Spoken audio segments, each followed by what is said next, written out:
I could have done without. Hi guys, what's today? Friday, right, duh, it's Friday. Happy Friday, TGIF. Hey y'all, welcome to the start of this Winterween reading vlog. It's Saturday, no it's not, it's Friday, and we're officially diving into it. So to start things out, I have been listening to Instinct, which was my pick for a book set in a winter or snowy setting because it's set in Washington and it is currently the fall time, so I'm hoping that like as the mystery progresses, it actually will become snowy, so then it'll actually fulfill the prompt. That would be nice. This is a book that I bought from a Barnes & Noble closing sale like 3 years ago and still had yet to get to it, so I'm finally doing that. I am listening to the audiobook, though I do own it physically as well, but I'm currently physically reading something else for a different video. It's so weird getting back into vlogging after not doing it for a month because obviously this is my first vlog of the year. That's so wild. It's crazy that it's 2024. Happy Summerween. I am currently on my way to the hospital, so I'm gonna be listening to that as I'm driving, and then, well, first I have to pick up food for my parents. I'm kind of, I don't know if I would say I'm enjoying it, but I am definitely intrigued. Our main character previously lived in California and after some weird incident decided to try and go to a smaller town. So she is literally the only deputy. There's the captain or the sheriff, whatever, and then her. However, the sheriff has now gone on leave to visit his sick mother for about 2 weeks, and already she's had some weird stuff happen. A teenager just recently passed prior to the sheriff leaving. She had this really weird accident that she came across. Whenever she ended up having to leave the scene, she told the guy to stay there and sent a doctor to go see and examine him, and the guy disappeared by the time the doctor got there. Then she ended up finding another person who had been attacked by a bear, but he has a big ass smile on his face. So that's really freaking weird. And now the mother of the teenager who passed is asking for her help because the teenager died due to falling whilst hiking in these mountains, and the mom insists her teenager would not be out there hiking. He wasn't an agoraphobe, but he was not an outdoors person. He definitely was more of like a tech-oriented, inside, introvert sort of kid. So something's hinky going on. The female main character, like how she's being written as a character by a man so far, isn't like the best, but it's not terrible either. We'll see how it goes.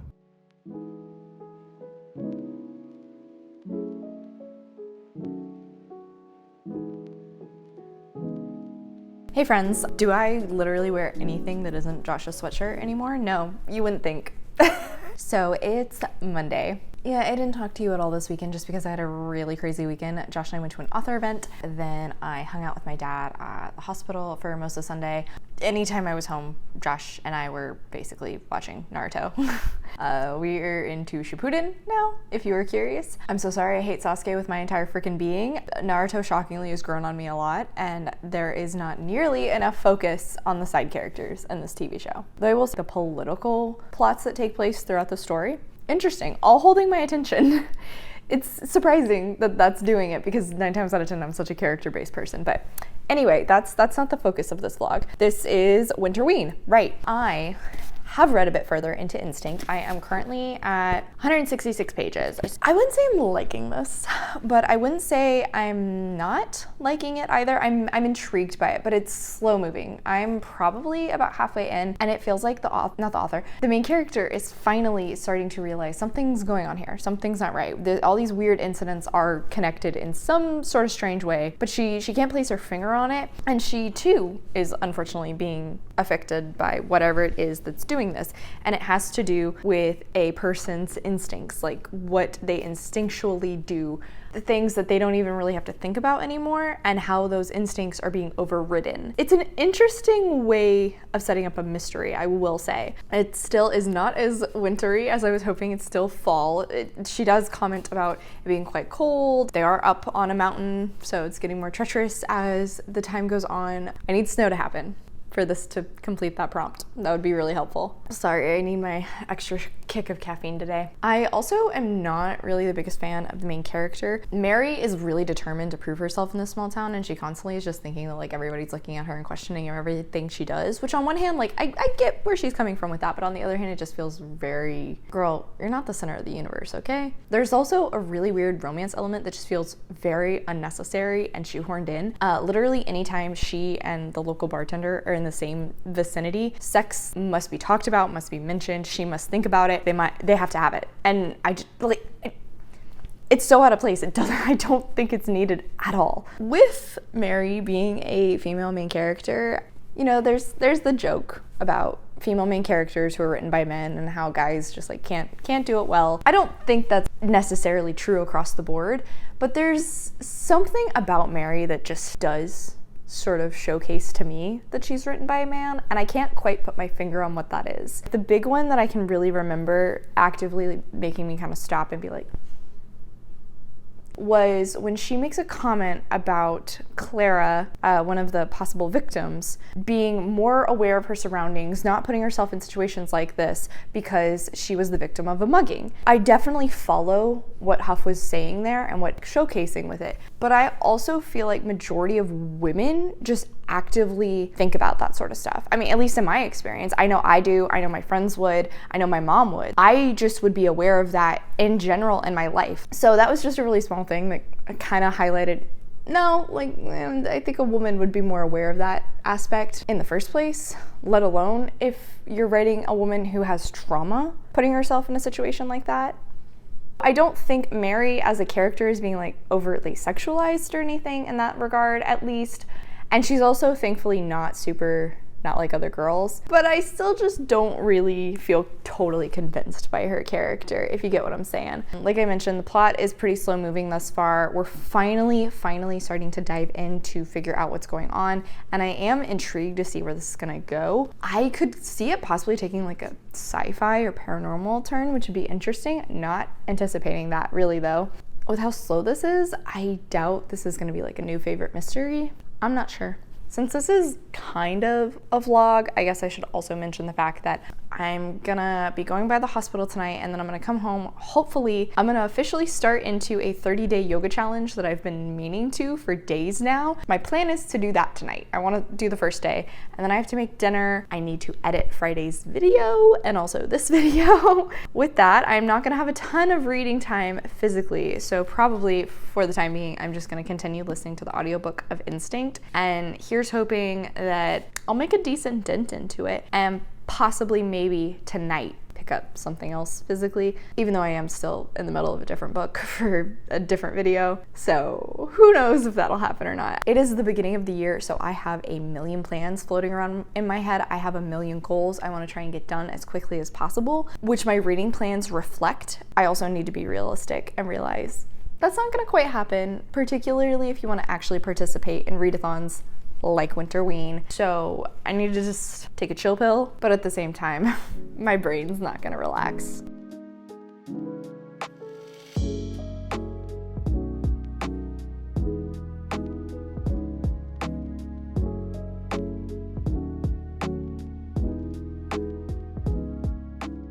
Hey guys, so it's Wednesday. I feel like time just moves both so fast and so slow lately. I think that's just how it is whenever, you know, you're thrown out of whack. Obviously, this is a little bit of a different background. I rearranged my living room because I ended up hosting Christmas, so I needed more seating area. Anyway, it doesn't really matter. I'm here to give y'all an update because I do actually have some reading updates. Shocking, I finished a book in this vlog. I can't believe it.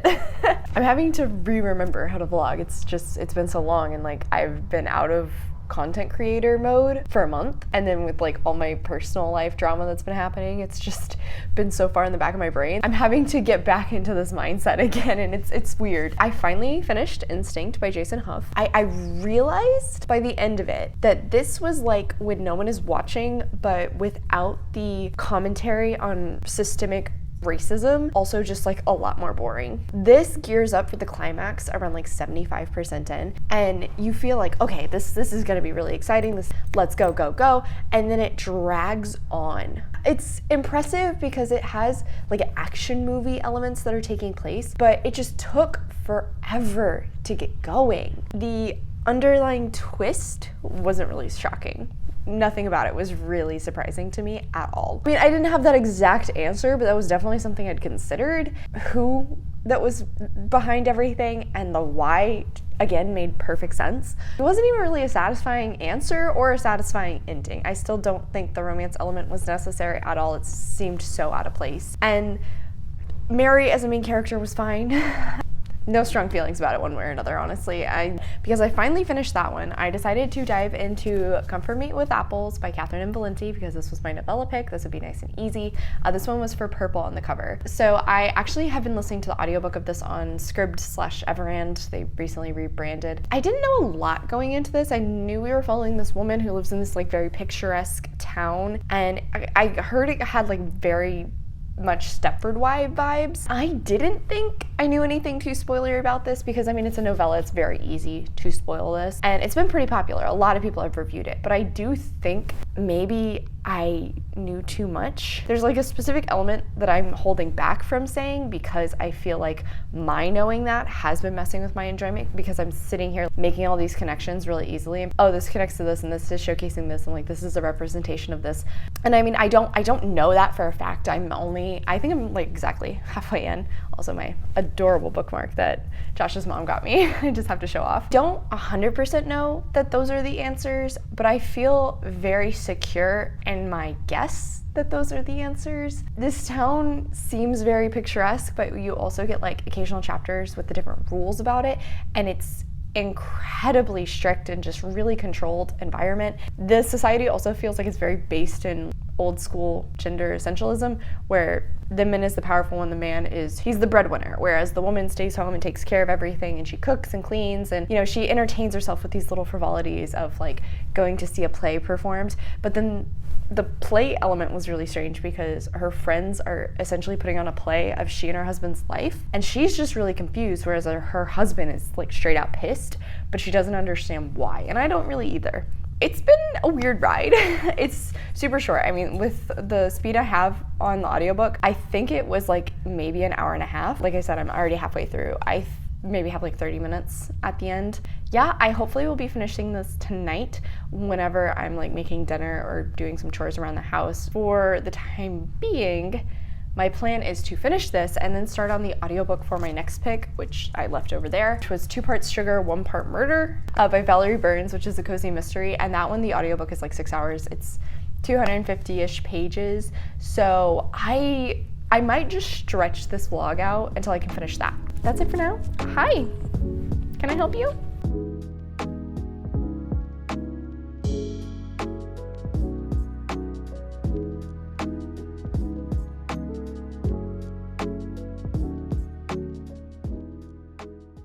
Hey guys, today has just been a very off day. I literally spent most of today thinking it was Wednesday. It is not. It is Thursday. It is the last day of this readathon, but you know, it worked out very well. I actually did manage to finish a 3rd book for this video. So I finished out 2 parts sugar, 1 part murder by Valerie Burns. I don't even remember if I started talking to y'all when I began reading this book, but this is a cozy mystery in which we're following this woman who was recently left at the altar by her fiance, and she was really embarrassed. She's always grown up kind of spoiled, and so she's determined to showcase to her dad that she can actually take care of herself. She's determined to showcase to her ex-fiance that she doesn't need him. And ironic timing, her great aunt just recently passed and left her as the sole benefactor of everything. She has inherited her great aunt's house and her great aunt's bakery, but she obviously does not know anything about cooking. She also inherited her gigantic mastiff. His name's Baby, and I will say, I did really enjoy Baby as a character. How do you not love a protective, dorky dog? Because this is a cozy mystery, she also ends up getting embroiled into a murder when the mayor of the town is actually found dead in her aunt's bakery, and then the bakery was also set on fire to try and cover it up. Oh, also the murder weapon had her fingerprints on it, but she'd been in town for 2 days. The biggest reason of why she does not get arrested is because the police chief in this very small town was friends with her great aunt and knows who she is, which is kind of like an ongoing theme throughout this. Is it's just filled with like all of these connections that are just so convenient. Every single character in this was super one-dimensional. I had a really hard time keeping everybody straight, particularly in like the male side characters. I just felt like none of them really had distinct personalities. Maddie as a character was also just annoying. She very much reminded me of Alexis from Schitt's Creek, but like a little bit more independent. Her father was an admiral in the Navy, and so she did grow up in a very cultured environment. She's lived all over the world. She speaks multiple languages. She's very used to like being around tough, strong people. She's like kind of a social media influencer, but in the most obnoxious way possible. There will be moments where she is commented as taking a photo, and they'll actually have listed out hashtags. The kind of hashtags that people used 5-7 years ago. It is like, here we go. Hashtag Mastiff Life, hashtag enjoying the good life, hashtag love that Mastiff smile, hashtag belly scratches make me smile. Those people don't really hashtag like that anymore, and this book only came out last year. So that element definitely is gonna date it very quickly. I also was really taken off guard by the fact that her aunt leaves a note in the form of a videotape, and when the lawyer presents it to her, she doesn't even know what it is. And then he like lifts up a VHS player, and she is so confused by this. I'm gonna guesstimate this woman has to at least be like 22, 23, because she has graduated from Stanford and she was about to get married, and yet she is somehow young enough to not know about a VHS tape. Also uncultured enough. I mean, it'd be one thing if you were too young, but it's also another thing to just be completely uncultured about it. That right there just immediately made it so I didn't particularly like Maddie. And just the way she was written also was not very consistent. Sometimes she's really insecure, sometimes she's very strong in who she is. So unfortunately, I was not impressed with this. But unfortunately, this is yet another cozy mystery that just fell flat. The mystery itself, not surprising at all. Completely predictable. I actually did notice there was kind of, I don't know if you would call it a plot hole or like an overlooked moment, an error in the plot. She stumbles upon some people conversing and plotting this whole conspiracy that ties into the murder. And it's told to us that she hears 3 people, one of which she actively knows, another she theorizes but she's not quite sure, and a third she doesn't know. At the end, in the climax, when we finally find out who's behind all this, that person was one of the 2 people she mentioned, but she acts as though she's incredibly shocked at this revelation, even though it was told to us that she knew he was there. She knew he was a part of this. So I didn't understand why she would be surprised that he is behind all of this. So that also just kind of made it feel like the plot itself as a mystery wasn't even really well written. I think I should officially give up on trying to make cozy mysteries work for me, because they just don't. I just don't get invested. I need more. I need higher stakes. I need more likable characters. I also feel like every cozy mystery I've read has a giant cast of characters, and this one was just like that. Across the board, this was a pretty disappointing readathon. At least I got 3 books off of my own TBR. That is something. None of these are new favorites. I guess I kind of enjoyed my reading experience with Come For Me with Apples. The other 2 I could have done without. I am very, very nervous. This is a very poor start to the year, and hopefully these sort of reviews will not become an ongoing thing throughout 2024, because that sounds terrible. So while I did not complete all 4 books that I had planned for Summerween, this is not summer, Winterween, I did manage to complete 3. Like I said, knocked 3 books off my own TBR. That is fantastic. This vlog was definitely a bit of a trial and error to try and get back in the routine, but hopefully here soon I will have an actual weekly reading vlog for y'all, and fingers crossed that I will be much better about updating it. All right, y'all, so that is it for today. Thank you so much for coming to my channel. I really appreciate it. Make sure to hit like and subscribe down below. If you made it all the way to the end of this video, leave me a cake emoji in the comments. I come out with videos on Monday and Friday, but until then, I hope you continue to have a terrific day. Love you, bye!